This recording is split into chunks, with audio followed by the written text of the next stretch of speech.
అబ్రహాము కుమారుడగు దావీదు కుమారుడైన యేసుక్రీస్తు వంశావళి. చిన్న ప్రార్థన చేద్దాం. గనుడా, మీకే వందనములు, స్తోత్రాలు చెల్లిస్తూ ఉన్నాం. ఈ ఉదయకాలం మరొక్కసారి మీ పాదాల దగ్గర మిమ్మల్ని స్తుతించడానికి మీరు ఇచ్చిన గొప్ప ధన్యతను బట్టి మీకు వందనములు చెల్లిస్తూ ఉన్నాం. ప్రభా, నిత్యము మిమ్మల్ని ప్రభా స్తుతించిన భక్తులు ఎందరో ఉన్నారు నాయన. మీకు స్తోత్రం. మా దినమెల్లా మిమ్మల్ని స్తుతించిన మేము ఇంకనూ నీకు రుణస్థులుగా మిగిలిపోతామా నాయన. మీరు మా కొరకు చేసిన కార్యం ప్రభువా, మీరు మమ్మల్ని ప్రేమించిన విధానం, మీరు మా కొరకు దిగి వచ్చి మా కొరకు సిద్ధం చేసిన రక్షణ ప్రణాళికను బట్టి మీకే వందనములు, స్తోత్రాలు చెల్లిస్తున్నాం. ఈ ఉదయకాలం నీ సన్నిధికి వచ్చిన నీ బిడ్డలందరిని బట్టి మీకు వందనాలు. వచ్చిన మా అందరితో మీరు మాట్లాడమని నజరేయుడైన యేసయ్య నామములో ప్రార్థించి వేడుకుంటున్నాను మా తండ్రి. దేవునికి స్తోత్రం. మంచిదండి. యేసుక్రీస్తు ప్రభు ఆయన ఈ లోకంలోనికి రావడం వల్ల మానవ జాతికి కలిగిన మేలు, ఉపకారం, దీవెన అనేది మనం కొన్నిటిని జ్ఞాపకం చేసుకోవాలి.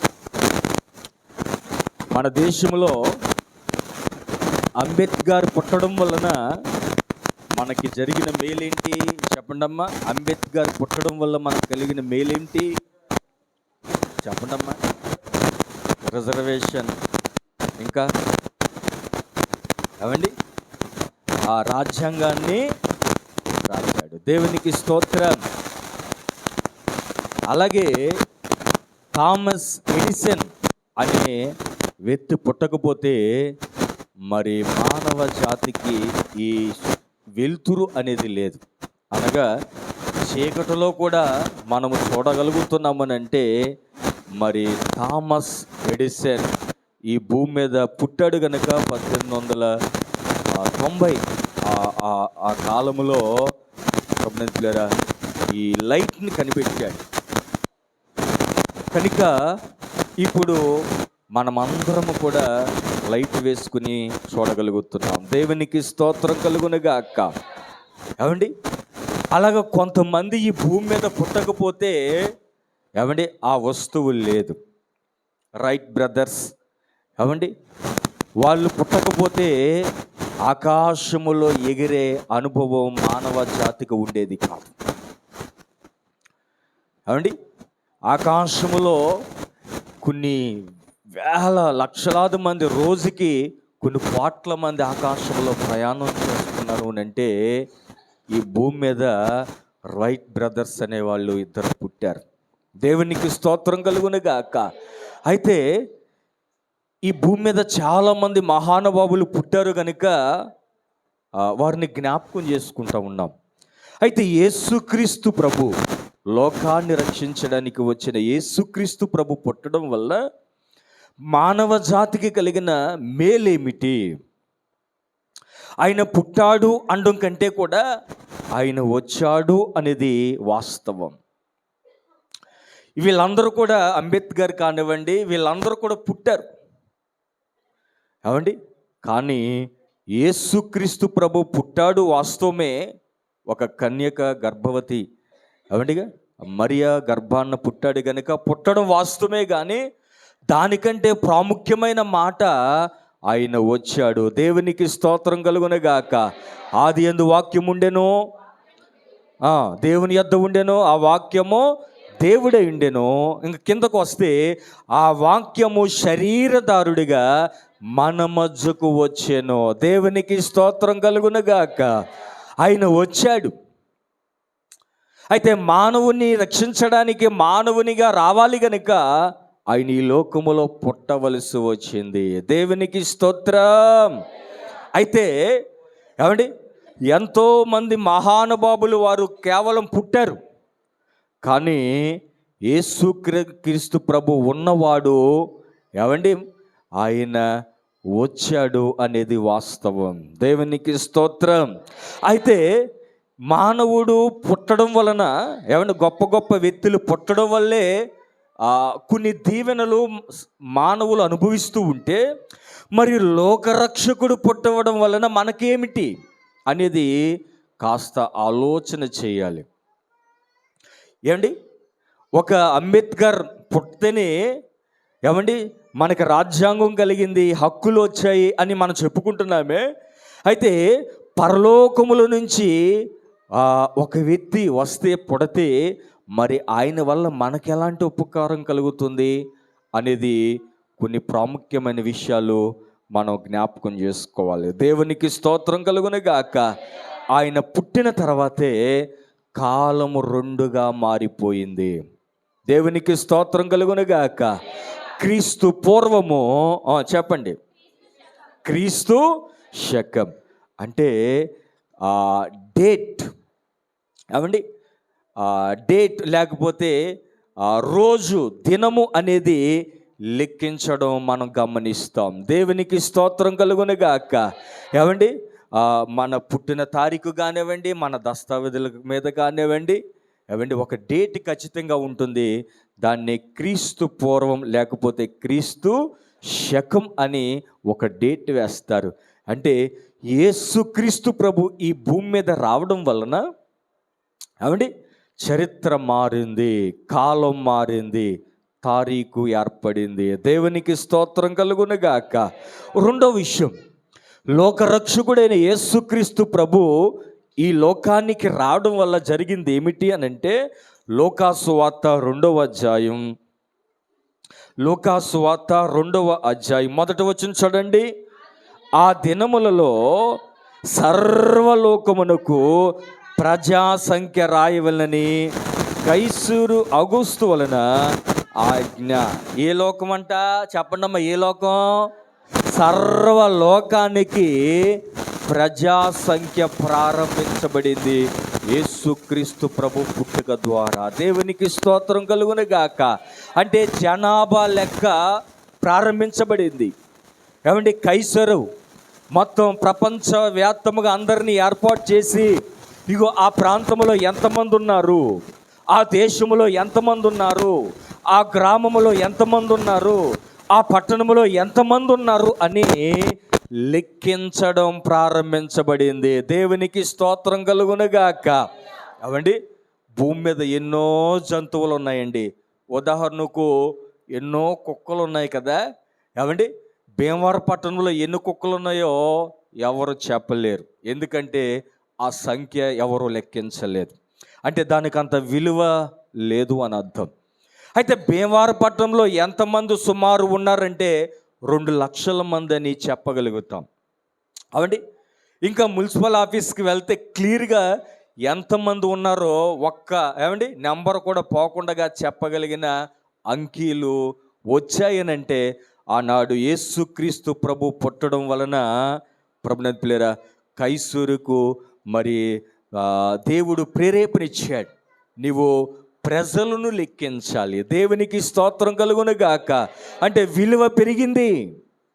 ఏమండి, జంతువులతో సమానంగా మనం లేమో దానికి లెక్కలేదండి. ఏమండి, జంతువులు ఏమండి ఇన్నున్నాయి అని ఎవరు కూడా లెక్కించలేరు. పశువులు ఇన్నున్నాయి అని ఎవరు కూడా లెక్కించలేరు. కానీ మనకి ఏమండి ప్రజాసంఖ్య, ఆ మాట మరలా చదవండి, 1వ అధ్యాయం 2వ అధ్యాయం. ఆ దినములలో సర్వలోకమునకు ప్రజాసంఖ్య రాయవలనని కైసరు ఆజ్ఞ ఇచ్చేసాడంట. ఏమండి, మరి ఒక ఆజ్ఞ అనేది మరి యేసుక్రీస్తు ప్రభు పుట్టడం వల్ల ప్రారంభమైంది. దేవునికి స్తోత్రం కలుగునుగాక. ఏమండి, ప్రజాసంఖ్య ఎంత అవసరమో చెప్పమంటారా? ఏమండి, భీమవరం పట్టణంలో ఎంతమంది ఉన్నారో ఏమండి వారికి తెలుసు కనుక అంత నీరు అంటే మనకు వస్తూ ఉంది. ఆ లెక్క లేదనుకోండి, మన భీమవరం పట్టణానికి ఎంత నీరు ఇవ్వాలో, ఏమండి పాలకొల్లు పట్టణానికి ఎంత నీరు ఇవ్వాలో, ఏమండి నర్సపూర్ పట్టణానికి ఎంత నీరు ఇవ్వాలో ఇవన్నీ ఎలా లెక్కిస్తున్నారు? ఏమండి భీమవరం పట్టణానికి ఎంత ఆహారం సమకూర్చాలో, లేకపోతే ఆంధ్రప్రదేశ్లో ఎంతమంది ప్రజలు ఉన్నారు, ఈ ఆంధ్రప్రదేశ్ ప్రజలకి మరి ఆహార పదార్థాలు అనేవి అవన్నీ కూడా లెక్కలు ఉంటాయి ప్రభునందు పిల్లరా. కనుక యేసుక్రీస్తు ప్రభు పుట్టిన తర్వాత మరి లెక్కించడం అనేది ప్రారంభించబడింది అనేది వాస్తవం. దేవునికి స్తోత్రం కలుగునుగాక. అంటే లెక్కించడం ఎందుకు అంటే విలువ, లేకపోతే అవండి ఆ యొక్క సంఖ్యను బట్టి ఆ వ్యక్తి యొక్క అవసరతలు తీర్చబడతాయి. అవండి ఈ రోజున మనకు భోజనాలు ఉన్నాయి, మనకు సుమారుగా ఎంతమంది వస్తామో తెలుసు కనుక అంతకుమంది మాత్రమే భోజనాలు మనం ఏర్పాటు చేసుకుంటూ ఉంటాం. దేవునికి స్తోత్రం కలుగునుగాక. కనుక ఏమండి ఈ భూమి మీద ఎంతోమంది పుట్టారు. ఏమండి వారి పుట్టికను చాలామంది గణపరుస్తున్నారు, మంచిదే. అయితే లోకరక్షకుడు ఉన్నవాడు సజీవుడు అయిన యేసుక్రీస్తు ప్రభు ఈ భూమి మీద పుట్టడం వలన, ఆయన భూమి మీదకి రావడం వలన మొట్టమొదటిగా కాలం డేటు అనేది ప్రారంభించబడినట్లుగా మనం చూస్తాం. రెండవదిగా చెప్పండి ఏమండి రెండవది ఏంటమ్మా? ప్రజా సంఖ్య. దేవునికి స్తోత్రం కలుగునగాక. ఇంకా మనం చూస్తే ఏమండి యేసుక్రీస్తు ప్రభు ఈ భూమి మీదకి రావడం వల్ల ఈ మానవ జాతికి కలిగిన మేలేమిటయా అని మనం ఆలోచన చేస్తే అప్పటి వరకు ఏమండి విపరీతంగా 2 బలులు జరిగాయి. ఏమిటంటే ఏమండి పశువులను బలిచ్చేవారు, రెండవదిగా నరబలులు కూడా ఇచ్చేవారు. యేసుక్రీస్తు ప్రభు మహానుభావుడు రావడం వల్ల ఈ బలులన్నీ కూడా నిలిపివేయబడ్డాయి. దేవునికి స్తోత్రం కలుగునుగాక. సుమారుగా 250 దేశాల్లో యేసు పుట్టిన, లేకపోతే యేసును గురించిన సమాచారం అందిన ప్రతి దేశములో ప్రభుని పిల్లరా ఈ బలులన్నీ అంటే రక్తపాతం అవండి. యేసుక్రీస్తు ప్రభు ఈ భూమి మీదకు వచ్చేంత వరకు కూడా భయంకరమైన రక్తపాతం. ఏమండి తెలుసు కొంతమందికి అది లీగల్ అన్నమాట. ఏమండి ఇప్పుడు చాలామంది రహస్యంగా ఇప్పటికీ కూడా కొంతమంది అలా చేస్తున్నారు. నరబలిచ్చేవారు కూడా ఇప్పటికీ ఉన్నారు. ఏమండి ఐశ్వర్యం వస్తుందనో, ఏమండి బంగారం వస్తుందనో, డబ్బు వస్తుందనో వారి నమ్మకం. అయితే ప్రభునందు పిల్లారా యేసుక్రీస్తు ప్రభుని తెలిసిన దేశాలు, లేకపోతే యేసుక్రీస్తు ప్రభుని నమ్మిన ప్రజలు ప్రభునందు పిల్లారా ఈ బలిని నిలిపివేయబడడం జరిగింది. దేవునికి స్తోత్రం కలుగునుగాక. ఇది యేసుక్రీస్తు ప్రభు రావడం వల్ల మానవ జాతికి కలిగిన ఏమండి ఉపకారం, లేకపోతే మేలు. ఇంకా చెప్పాలి అని అంటే మానవ జాతికి కలిగిన ఉన్నతమైన విలువలతో కూడిన జీవితం అనేది ఒకసారి మనము ఆలోచన చేయాలి. కనుక యేసుక్రీస్తు ప్రభు పుట్టిన తర్వాత ఆయనే ఏమంటే మానవులందరి కొరకు మరణించిన తర్వాత ఇంకా బలులన్నీ కూడా నిలిపివేయబడ్డాయి. దేవునికి స్తోత్రం కలుగునుగాక. ఇప్పటికీ ఆ బలులు ఉంటేనండి అవండి జంతువులు ఎన్నో రక్తం చిందించవలసి వచ్చేవి. ఎంతోమంది పసిబిడ్డలను బలిచ్చిన ఆ పరిస్థితులు మనం గమనించేవాళ్ళం.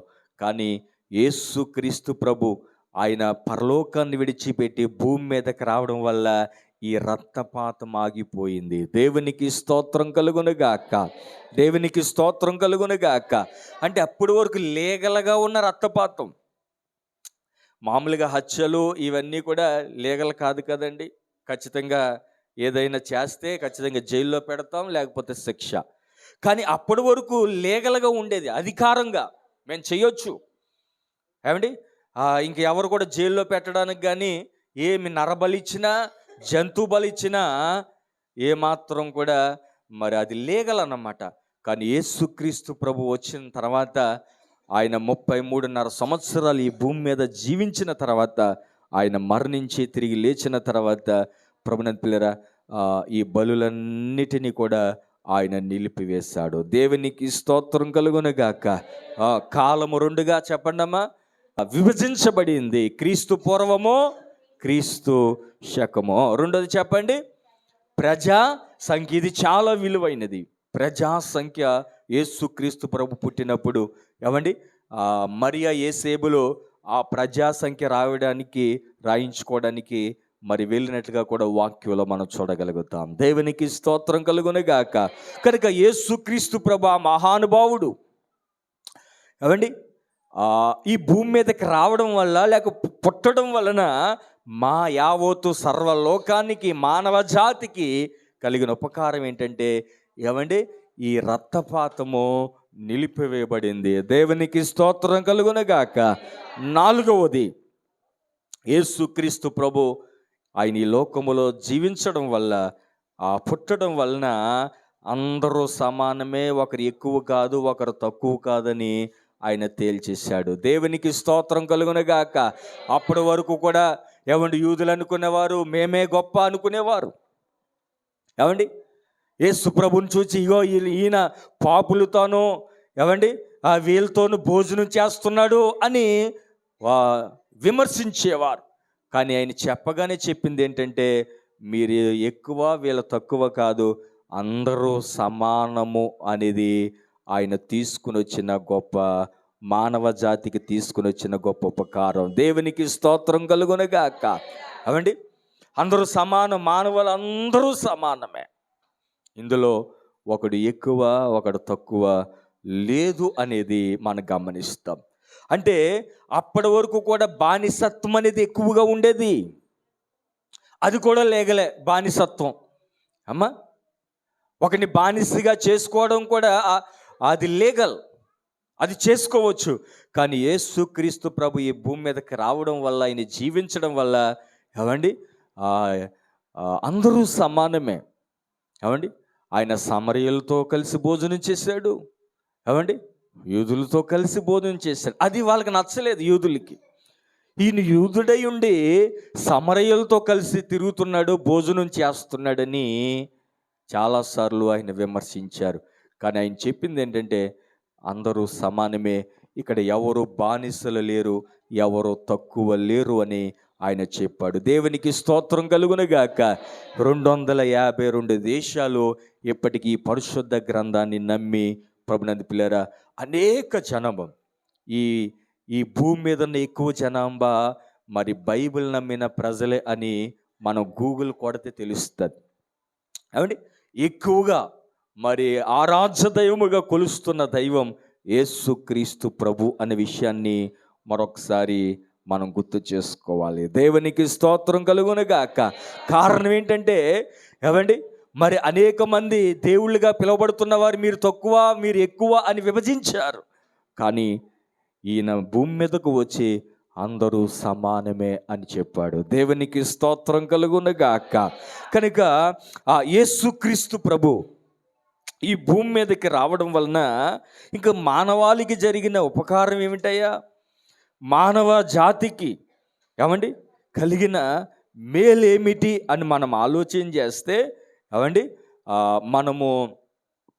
మనం క్రిస్మస్ వేళ మనం చదువుకుంటాం, మరణ ఛాయిలోనూ చీకటిలో ఉన్న ప్రజలు గొప్ప వెలుగును ఏమండి చూచుచున్నారు. అంటే ఆయన ఈ భూమి మీదకి రావడం వలన అప్పటి వరకు మరణం ప్రతి ఒక్కరిని ఏలుబడి చేస్తూ ఉంది, మరణం ప్రతి మానవుని బంధిస్తూ ఉంది, మరణానికి వశమైపోతున్నారు, రెండవ మరణం అనే పాతాళానికి దొరికిపోతున్నారు.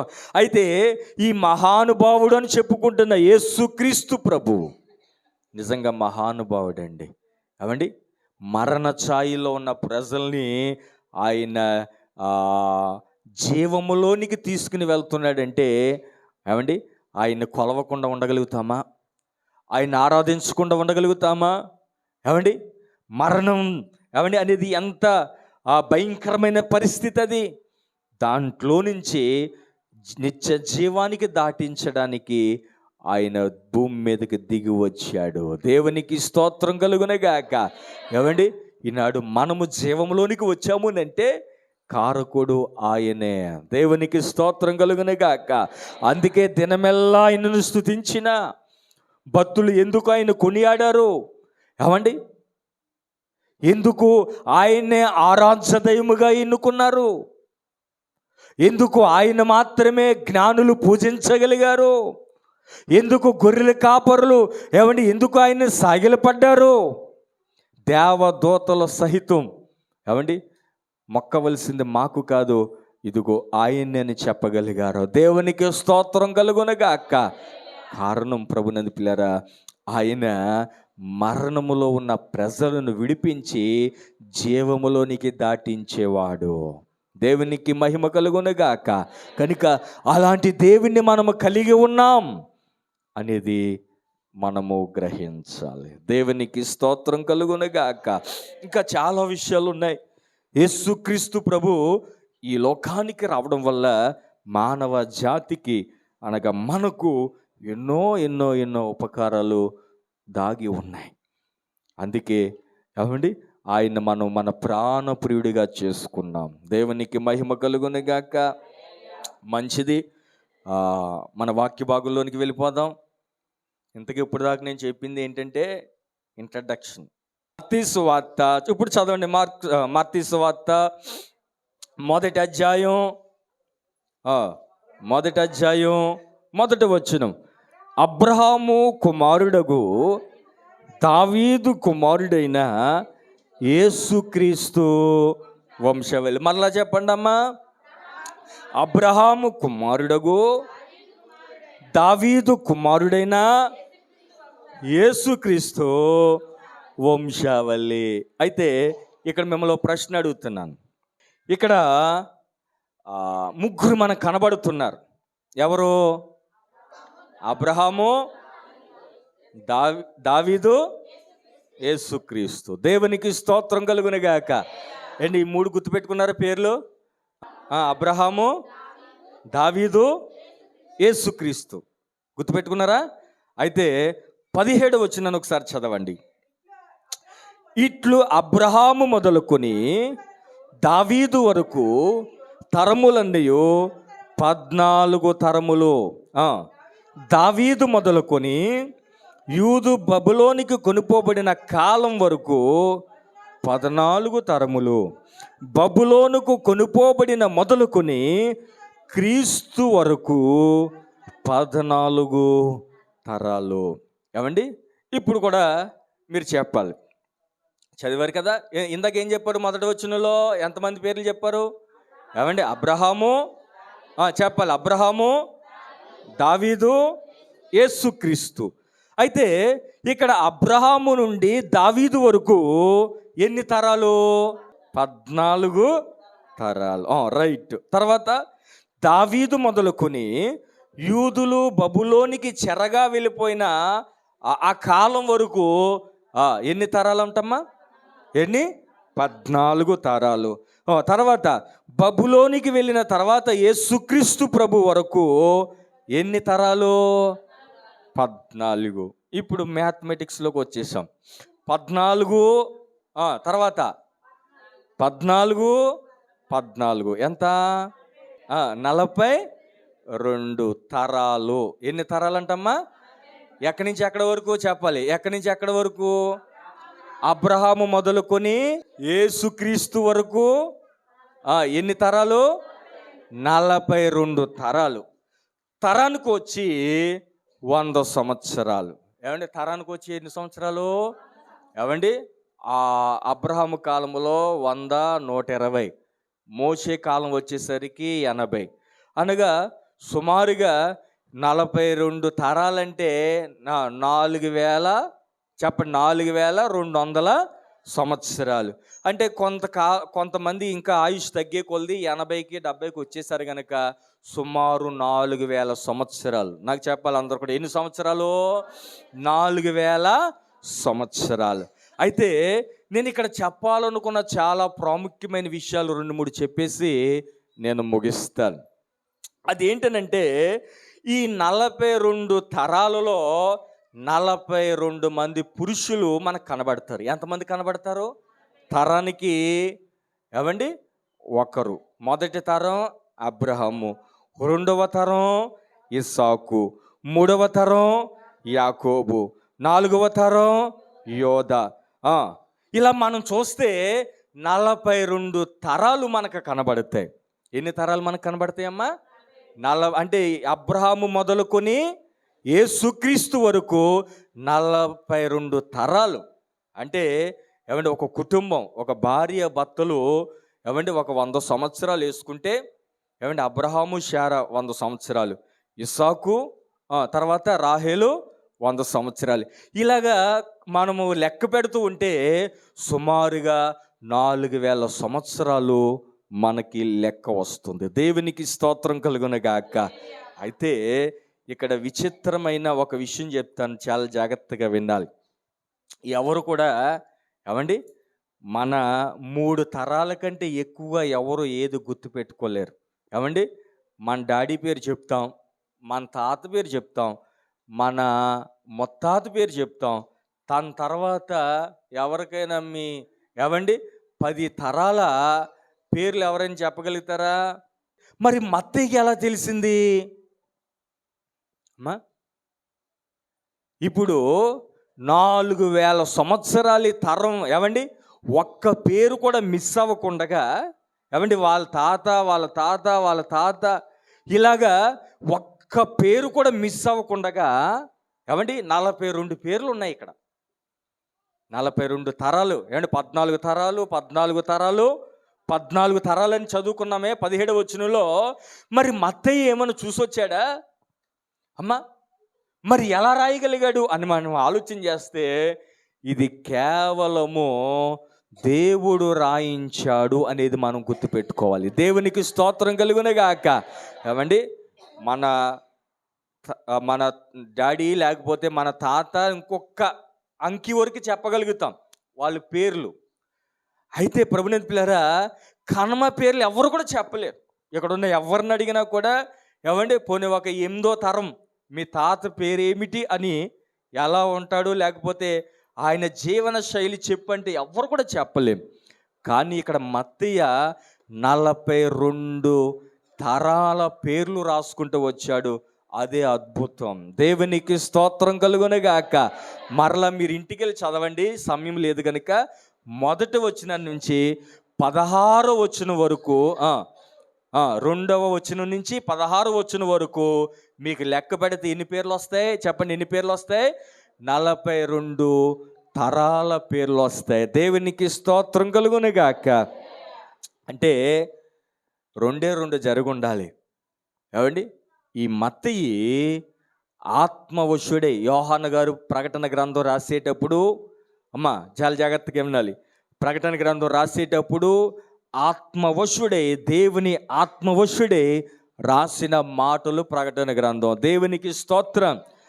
అలాగైనా మరి ఈ మత్తయి రాసి ఉండాలి, లేకపోతే దేవుడే ప్రక్కన కూర్చోబెట్టుకుని మత్తయితో ఈ పేర్లన్నీ కూడా రాయించి ఉండాలి. దేవునికి స్తోత్రం కలుగునగాక. లేకపోతే ఈ పేర్లు రాయడం ఎవరి తరము కాదు అనే విషయాన్ని మరొకసారి గుర్తు చేస్తున్నాను. ఏమండి ఎందుకంటే దేవుని వాక్యంలో మనం చూస్తాం, మన దేవుడు గురించి చెప్పబడిన ఒక అద్భుతమైన మాట ఏంటంటే, నేను సొలొమోను కంటే ముందున్నవాడిని, అబ్రహాము కంటే చెప్పండి అమ్మా, అబ్రహాము కంటే ముందున్నవాడు. ఆయన చెబితేనే కానీ ఈ మాటలు ఎవ్వరు కూడా రాయలేరు అన్న విషయాన్ని మొదటగా మనం గుర్తుపెట్టుకోవాలి. దేవునికి స్తోత్రం కలుగునగాక. ఏమండి క్లియర్గా ఉంటుందండి. తరాలు తరాలు తరాలు మనం జ్ఞాపకం చేస్తే చాలా అద్భుతమైన విషయాలు మనకి ఇందులో మనకు కనబడుతుంది. అయితే 42 మంది పురుషులు ఏమండి అబ్రహాము, ఇస్సాకు, మనకి పేరు తెలిసిన పేర్లు అక్కడ చాలా మనకు ఉంటాయి. అయితే ప్రభునందు పిల్లరా ఈ పేర్లన్నీ ఎందుకు రాయించాడు అనేది మనం చూస్తే బాగా జాగ్రత్తగా వినాలి. ఈ 42 మంది పేర్లు మనం గమనిస్తే ఇందులో చాలా విషయాలు మనకు కనబడతాయి. ఇందులో అభిషేకించబడిన వారు ఉన్నారు, దేవుని చేత ఏమండి పిలువబడిన అబ్రహాము కనబడతాడు, ఇస్సాకు కనబడతాడు, యాకోబు కనబడతాడు. ఇలా కొంతమంది దేవునికి అనుకూలంగా బ్రతికిన వారు కనబడతారు. మరికొంతమంది పురుషులు ఏమండి రాయబడిన పురుషులు మరి దేవునికి వ్యతిరేకంగా బ్రతికిన వారు కూడా ఇందులో కనబడతారు. అయితే ఎందుకు వాళ్ళందరి పేరు రాయించాడు అని అంటే, ఏమండి, మంచి వారిని మనము ఆదర్శంగా తీసుకోవాలి. చెడ్డగా బ్రతికిన వారు ఎలాగ వారి చరిత్రలు ముగిసాయో అవి కూడా తెలుసుకుని వాటికి మనం దూరంగా ఉండాలని ఇవన్నీ పేర్లు రాశాడు. ఏమండి, అబ్రహాము ఇస్సాకును కనెను. ఏమని ఉంటాయండి చెప్పండి? ఇస్సాకు యాకోబును కనెను, యాకోబు యోధాను అతని అన్నదమ్ములను కనెను. యోధా అక్కడ ఆగాలి. అసలు నేను చెప్పాలనుకున్న పాఠం ఇక్కడే ఉంది. అసలైన విషయం ఏంటనంటే, ఎంతమంది పురుషులు అని చెప్పాను? చెప్పాలి. ఎంతమంది పురుషులు? ఏమండి, మీరు మ్యాథమెటిక్స్ వదిలేశారు. చెప్పాలి, ఎంతమంది పురుషులు? 42 మంది పురుషులు మనకి ఇన్ని తరాల్లో 14 తరాల్లో మనకు కనబడతారు కదా. అయితే పరిశుద్ధాత్ముడు రాయించిన 5 స్త్రీలు ఈ 16 వచనాల్లో మనకు కనబడతారు. ఏమండి, మరి 42 మంది పురుషులకి స్త్రీలు ఎంతమంది ఉంటారు? ఏమండి, 42 మంది స్త్రీలు ఉంటారు. కానీ పరిశుద్ధాత్ముడు ఆత్మవశుడై మరి మత్తయి రాసోడో లేకపోతే దేవుడే ప్రక్కన పెట్టుకుని మరి ఈ మత్తయితో రాయించాడో నాకైతే తెలియదు. కానీ ఏమండి, మరి ఆయన ఒక 5 పేర్లు, స్త్రీల పేర్లు రాయించాడు. 5 స్త్రీలు ఇక్కడ మెన్షన్ చేయబడ్డం ఈ యొక్క అధ్యాయంలో, ఈ వచనాల్లో చాలా ప్రాధాన్యత ఉన్నట్లుగా మనం చూస్తాం. మొట్టమొదటి పేరు తామారు. చెప్పండి అమ్మా. మొట్టమొదటి పేరు, స్త్రీ పేరు ఏం పేరు? తామారు. రెండవ స్త్రీ రాహాబు. చెప్పండి, రెండవ స్త్రీ పేరు రాహాబు. మూడవ స్త్రీ పేరు రూతు. నాలుగవ స్త్రీ పేరు ఏమండి? ఊరియా భార్య అనగా బెత్షెబా. ఏంటమ్మా, ఎవరి పేరు? ఆమె పేరేం పేరు? బెత్షెబా. ఐదవ పేరు మరియా.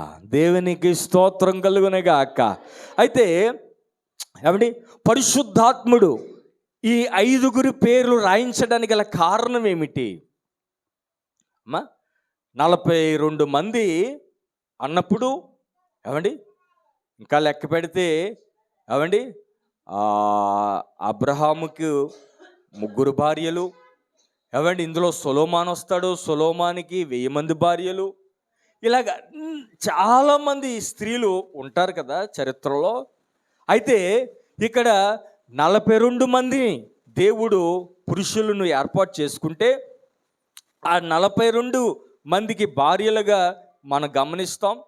అయితే ప్రభునందులారా, ఇక్కడ ప్రత్యేకంగా ఈ అధ్యాయంలో 5 స్త్రీలు పేర్లు మెన్షన్ చేయడం ఈ అధ్యాయంలో మనకు కనబడే దేవుని యొక్క ఉద్దేశం. వాళ్ళు 5 పేర్లే రాయాలనుకున్నాడు. దేవునికి స్తోత్రం కలుగును గాక. అంటే కనమా వాళ్ళు మంచోళ్ళు కాదా అంటే కాదని చెప్పలేం. అబ్రహాము భార్య శారా మరి చాలా గనురాలు కదండి. కనుక గనులైన స్త్రీలు ఎందరో ఉన్నారు ఈ 42 మందిలో. కానీ పరిశుద్ధాత్ముడు రాయించిన ఒక 5 మనం ఇక్కడ వాక్యములో చూడగలుగుతున్నాం. దేవునికి స్తోత్రం కలుగునుగాక. ఏమంటే 5 పేర్లు చెప్పేశారు కదా. మొట్టమొదటి ఆమె పేరు చెప్పండి అమ్మా. మొదటి ఆమె పేరు ఏం పేరు? తామారు. ఏమండి, తామారు. మనము చరిత్ర మీకు తెలుసుంటే మరి ఈమె పేరు ఎందుకు రాయించాడు?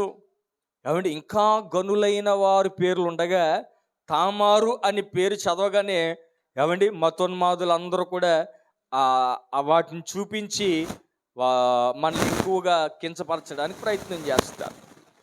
ఏమండి, ఆ తామారు చరిత్ర కొంచెం మనకి కాస్త భిన్నంగా ఉంటుంది. అయితే జరిగింది ఏంటి, ఎందుకు రాయించవలసి వచ్చింది అని నన్ను అడిగితే, ప్రభుని పిల్లరా, షార్ట్కట్లో నేను చెప్తాను, చాలా జాగ్రత్తగా వినండి. ఏమండి, ఈ తామారికి పెళ్ళయింది. చెప్పండి అమ్మా, ఏమైంది? పెళ్ళయింది. మొదటి భర్త చనిపోయాడు. ఏమయ్యాడమ్మా? మొదటి భర్త చనిపోయాడు. మరలా వాళ్ళ మాంగారు యోధా ఉన్నాడు కదా, మాంగారు అయ్యో నా పెద్ద కుమారుడు చచ్చిపోయాడు, పాపం నా కోడలు అనాథ అయిపోయింది అని రెండవ కుమారుని కూడా ఇచ్చి పెళ్లి చేశాడు. అయితే రెండవ కొడుకు కూడా చెప్పాలమ్మా, రెండవ కొడుకు కూడా చనిపోయాడు. ఇప్పుడు యోధాకి భయం ప్రారంభమైంది. అవండి, ఈ తామారుని చేసుకున్నందువల్లే నా బిడ్డలు, నా ఇద్దరు కుమారులు చచ్చిపోయాడని మా లోపల ఒక ఆలోచన యోధాకు పుట్టింది. అమ్మా, భర్తలు ఇద్దరు చచ్చిపోవడానికి తామారు కారణమా? ఎట్టి పరిస్థితుల్లో కాదు. అవండి, అయితే ఆ యోధా ఆలోచన ఏంటంటే, ఈ తామారు చేసుకున్న తర్వాతే నా పెద్ద కొడుకు చచ్చిపోయాడు, ఈ తామారుని చేసుకున్న తర్వాతే నా రెండవ కుమారుడు చచ్చిపోయాడు అని ఏం చేశాడంటే తెలివైన పని ఒకటి చేశాడు. అమ్మా, నా మూడో కుమారుని కూడా నీకు ఇచ్చి వివాహం చేస్తాను, అయితే అప్పటి వరకు నీ పుట్టింటికి వెళ్ళిపోమ్మా అని మర్యాదపూర్వకంగా ఇంటికి పంపించాడు. ఇప్పుడు పంపించిన తర్వాత మూడవ కుమారుడు పెళ్లి వయసు వచ్చేసరికి తామారు చెప్పకుండా చాలా సీక్రెట్గా, ఏవండి, ఈ వీడు కూడా చచ్చిపోతాడేమో, అది శనిది, ఏవండి, అది మరి దానివల్లే ఇంకా ఈ పరిస్థితి అని ఆ లోపల భావాన్ని యోధా పెంచుకున్నాడు. అయితే ప్రభునందు పిల్లరా, రహస్యంగా ఏం చేశాడంటే తన మూడో కుమారుడికి తామారుగా తిరుగుతుండగా వివాహం చేసేసాడు, పెళ్లి చేసేసాడు. అయితే ప్రభునందు పిల్లరా, ఆమె ఏవండి చాలా అక్కడికి వెళ్ళినా మా మాంగారు మరలా తీసుకుని వచ్చి వివాహం చేస్తాడు. ఆమె ఆలోచన ఏంటంటే వాళ్ళ వంశానికి నేను బిడ్డలను ఇవ్వాలి. ఏమండి, అందుకే అక్కడికి పుట్టింటికి వెళ్ళినా చాలా పవిత్రంగానే బ్రతుకుతుంది, ఏ పాపం చేయట్లే. ఏమండి, యవన కాలంలోనే ఉంది. అయితే ఏమండి, తమకు నచ్చిన ఎవరితో వెళ్ళడానికి ఇష్టపడడంలే. అయ్యో, ఆ జాతికి నేను బిడ్డలను ఇవ్వాలి, వాళ్ళ వంశానికి నేను ఒక బిడ్డనివ్వాలి అనే ఒక ఆశతోనే చాలా పవిత్రంగానే బ్రతుకుతుంది. అయితే ఈ యోధా మరి రహస్యంగా పెళ్లి చేయడం మనం చూస్తాం. అయితే అక్కడ ఉన్న వాళ్ళందరూ ఏమనుకుంటున్నారంటే, అమ్మో, ఆ తామారు అనే ఆమె అమ్మో చాలా శాపగ్రస్తమైనది, ఆమెను ముట్టినవాడు చచ్చిపోతాడు అనే ఒక ఆలోచన అందరికీ కలుగుతుంది. అందుకే రహస్యంగా మూడవ కుమారుని కూడా పెళ్లి చేశాడు తామారుకి తెలియకుండా.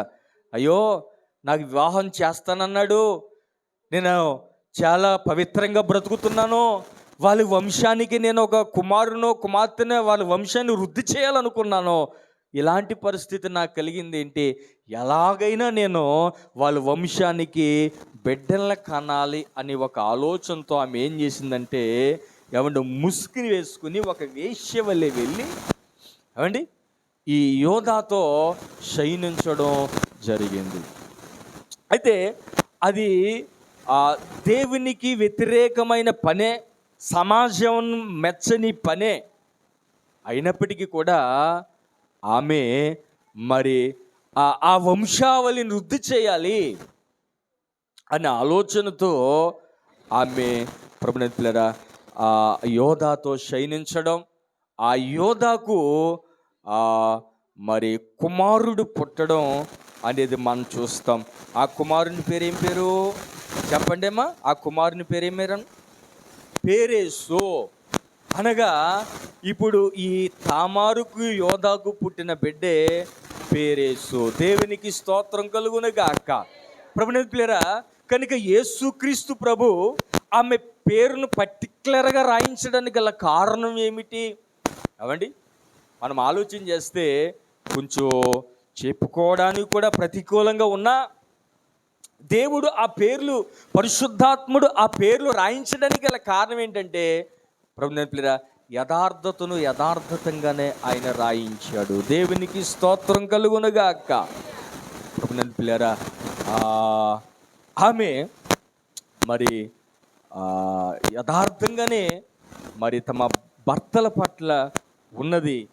అయితే ఆ యోధా కూడా అంటాడు, నువ్వు ఈ కార్యం చేసావు కనుక నాకంటే కూడా నీవు నీతిమంతురాలు అని ఆమె గురించి సాక్ష్యం కూడా చెప్పినట్లుగా మనం చూడగలుగుతాం. దేవునికి స్తోత్రం కలుగునుగాక.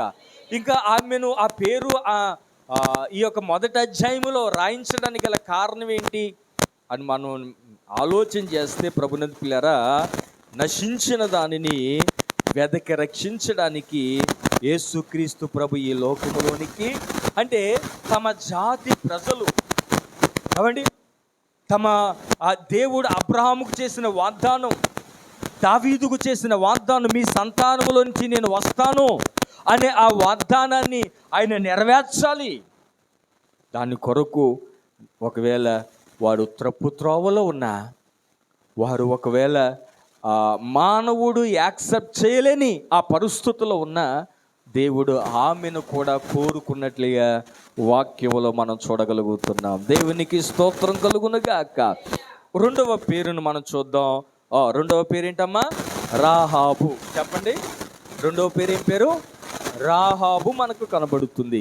ఈ రాహాబు చరిత్ర కూడా చెప్పుకోవడానికి, చెప్పండి అమ్మా, ఎవరు మాట్లాడి, ఈ రాహాబు చరిత్ర కూడా చెప్పుకోవడానికి యెరికో పట్టణములో మరి ఆమె చేస్తున్న వృత్తి, ఆమె జీవితం కొంచెం అసహ్యకరమైనదే అయినప్పటికీ కూడా ఆమె పేరు కూడా రాయించడానికి ప్రభు ఇష్టపడ్డాడు. దేవునికి స్తోత్రం కలుగునుగాక. కారణం ఏంటంటే, ఆమె నిజరక్షకుడైన యెహోవాను నమ్మిన తర్వాత, ఆమె విశ్వాసం బలపడిన తర్వాత మరలా ఆ జీవితంలోనికి వెళ్ళలేదు. దేవునికి స్తోత్రం కలుగునుగాక. ఏమండి, తెలియనప్పుడు, ఏమండి, చీకటిలో ఉన్నప్పుడు ఆమె తమ ఇష్టానుసారంగా బ్రతికింది. మనం కూడా అంతే కదండి. యేసు ప్రభుని ఎరగనప్పుడు మన ఇష్టానుసారమైన జీవితం, యేసు ప్రభుని ఏమండి మనం అంగీకరించినప్పుడు మన జీవితం ఏమండి చాలా రోతకరమైన జీవితం అయి ఉండొచ్చు. కానీ యేసు క్రీస్తు ప్రభు మన ఆయన రక్తముతో కడిగి పరిశుద్ధ ప్రజలుగా చేశాడు. దేవునికి స్తోత్రం కలుగునుగాక. కానీ ఇక నుంచి మన జీవితం ఎలా ఉన్నది అనేది కూడా ఒక ప్రశ్న మనం వేసుకోవాలి. ఏమండి, ఒకప్పుడు ఆమె పరిస్థితి ఏమండి మనం చెప్పుకోదగ్గది కావచ్చు. కానీ ఏమండి, ఇశ్రాయేలు దేవుడి మీద విశ్వసించిన ఆనాటి నుండి, వేగుల వారిని చేర్చుకున్న ఆనాటి నుండి ఆమె జీవిత విధానం వేరు. ఆమె దేవుని కొరకు ఎంతో పరిశుద్ధంగా జీవించడానికి ఇష్టపడింది. దేవునికి స్తోత్రం కలుగునుగాక. ఈమె అన్యురాలు. ఏమండి, ఈమె అన్యరాలు అయినప్పటికీ కూడా దేవుడు ఈమెను కోరుకున్నట్లుగా మనం చూడగలుగుతున్నాం. దేవునికి స్తోత్రం. సమయం అవుతుంది, ఇంకా ముగ్గురు ఉన్నారు. మూడవది చెప్పండి అమ్మా, త్వరగా మనం ముగించుకుందాం. మూడవది రూతు కూడా అన్యురాలు. ఏమంటే భర్తను కోల్పోయింది, విధవరాలు అయిపోయింది. ప్రభునందు పిల్లారా, అయితే ఈ రూతు ఎవరు అంటే మోయాబురాలు. ఎవరమ్మా చెప్పండి, ఈ రూతు ఎవరు? మోయాబురాలు. ఏమండి, ఈ మోయాబీలకు మూల పురుషుడు ఎవరు అంటే లోతు. ఎవరమ్మా? లోతు. ఆ లోతు చరిత్ర కూడా మనము చెప్పుకోదగినది కాదు. లోతు మరి తమ ఇద్దరు కుమార్తెలతో మరి పరిస్థితిని బట్టి మరి బిడ్డలను కనడం మనం చూస్తాం. ప్రభునందు పిల్లారా, వాళ్ళే మోయాబీయులు.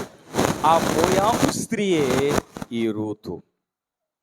మరి దేవుడు ఈ రూతుని ఎందుకు ఎన్నుకున్నాడు? అవండి,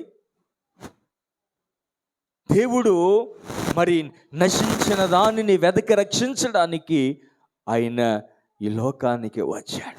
ఏమండి, ఇందాక మనం చెప్పుకున్నాం కదా, ఏమండి, ఒకరు ఎక్కువ కాదు, ఒకరు తక్కువ కాదు. దేవుని దృష్టిలో అందరూ సమానమే.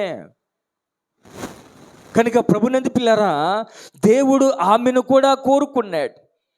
ఆమె చెప్పిన ఒక అద్భుతమైన మాట, నీ దేవుడే నా దేవుడే, నీ జనమే నా జనం అనగా, అప్పుడు దేవుణ్ణి విశ్వసించిన తర్వాత మోయాబీరాలు ఏమండి ఈ యొక్క లోతుకు సంబంధించిన ఆమె మరి దేవుడు ఎందుకు కోరుకున్నాడనంటే, ఇక్కడ ఈ రూతు కూడా మరి ప్రభుని ఎంతగానో విశ్వసించింది. దేవునికి స్తోత్రం కలుగునగాక. ఏ భేదము లేదు, అందరూ పాపము చేసి దేవుడు అనుగ్రహించు మహిమను పొందలేకపోతున్నారు. అయితే దేవుని మహాకృప ఎవరు అంగీకరిస్తారో వారి గత జీవితాన్ని ఆయన పట్టించుకోడు. దేవునికి స్తోత్రం కలుగునగాక. అవండి, వాస్తవానికి ఈ మోయాబీల్ని దేవుడు విసర్జించాడు. అవండి, లోతు తన కుమార్తెలతో పోయినందువలన దేవుడు ఆ మోయాబీలను ప్రక్కన పెట్టాడు. మరి ఈ లోతుని ఎందుకు రూతుని దేవుడు ఎందుకు ఎన్నుకున్నాడు అని మనం చూస్తే ఆమె దేవుని యందు విశ్వాసం వచ్చింది. అవండి, మరలా ఏమండి, దేవుని వాక్యంలో మనం చూస్తాం, ఎంత ఘోర పాపులైనా చెప్పండమ్మా క్షమించి ఆయన చేర్చుకునే దేవుడండి.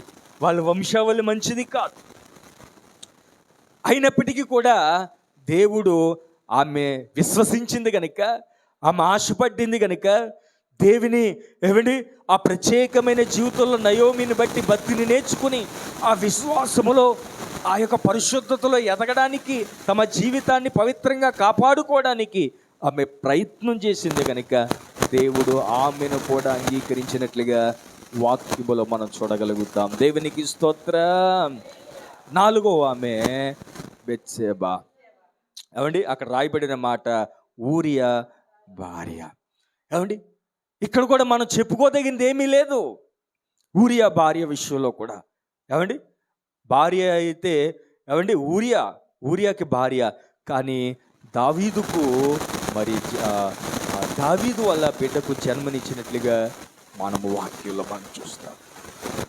అయితే ప్రభుని పిల్లరా, దేవుడు మరి దావీదును బట్టి ఇక్కడ బెత్షెబను మరి దేవుడు కనికరించినట్లుగా దేవుని యొక్క వాక్యంలో మనం చూస్తాం. ఆ నీతిమంతుడైన ఊరియాను బట్టి దేవుడు బెత్షెబను కనికరించినట్లుగా వాక్యంలో మనం చూడగలుగుతాం. దేవునికి స్తోత్రం కలుగునగాక. 6వ వచనంలో మనం చూస్తే మనకి ప్రత్యేకమైన ఒక ఆమె కనబడుతుంది. ఆమె పేరు మరియా. దేవునికి స్తోత్రం కలుగునగాక. ఈమె బహు పవిత్రురాలు. దేవునికి స్తోత్రం కలుగునగాక. అవండి, చాలా పవిత్రమైన జీవితం. యేసేపు కూడా ఏమండి చాలా పవిత్రుడు. మనకు వాక్యంలో మనం చాలాసార్లు వింటూ ఉంటాం. అయితే ప్రభుని పిల్లరా, ఆ పవిత్రతలో ఉన్న ఆ వ్యక్తులను బట్టి దేవుడు వాళ్ళిద్దరిని ఆధారం చేసుకుని ఈ భూమి మీదకి రావాలనుకున్నాడు. దేవునికి స్తోత్రం కలుగునగాక. ఏమండి, ఒక్క మాట అయినను ఏమండి మచ్చైనను లేని ఏమండి మరియా ద్వారా, ఎందుకంటే పరిశుద్ధుడైన దేవుడు ఈ భూమి మీదకి రావాలి అని అంటే ఏమండి పవిత్రమైన వ్యక్తి కావాలి. ఆయన సాధనముగా వాడబడడానికి ఏమండి యేసేపు ఏమండి పవిత్రుడై ఉండాలి. మరియా కూడా వారికి ప్రధానమైంది. వారు ఇంకా యాకము కాలేదు. దేవుని ప్రణాళిక, దేవదూత రావడం చాలాసార్లు మన మాటలన్నీ విన్నాం కనుక మరి ఆ పరిశుద్ధతను దేవుడు కోరుకున్నాడు. ఆ పరిశుద్ధతను బట్టి దేవుడు ఎన్నుకుని ఆయన ఈ లోకాన్ని రక్షించడానికి పరిశుద్ధుడైన దేవుడు ఈ లోకానికి వచ్చిన విధానాన్ని మనం గమనిస్తున్నాం. ఒక మాట చదువుకుని మనం ముగించుకుందాం. చూడండి, 1వ అధ్యాయం చివరి వచనం చదవండి. ఆమె కుమారుని కను వరకు ఆమెను ఎరుగకుండెను, అతడు ఆ కుమారునికి యేసు అను పేరు పెట్టింది. ఏమండి, ప్రదానం చేయబడిన తర్వాత వాళ్ళిద్దరూ కలిసే ఉన్నారు. మరియా యేసేబులు వాళ్ళిద్దరూ కలిసే ఉన్నారు. కానీ యేసుక్రీస్తు ప్రభు పుట్టేంత వరకు అంట ఆమెను ఎరుగకుండెను. దేవునికి స్తోత్రం కలుగునగాక.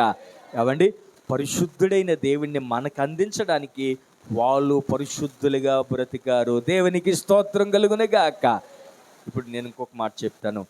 ఆ పరిశుద్ధుడైన దేవుణ్ణి మనము అనేక మంది అందించడం కొరకు మనము పరిశుద్ధులుగా మార్చబడాలి. దేవునికి స్తోత్రం కలుగునగాక.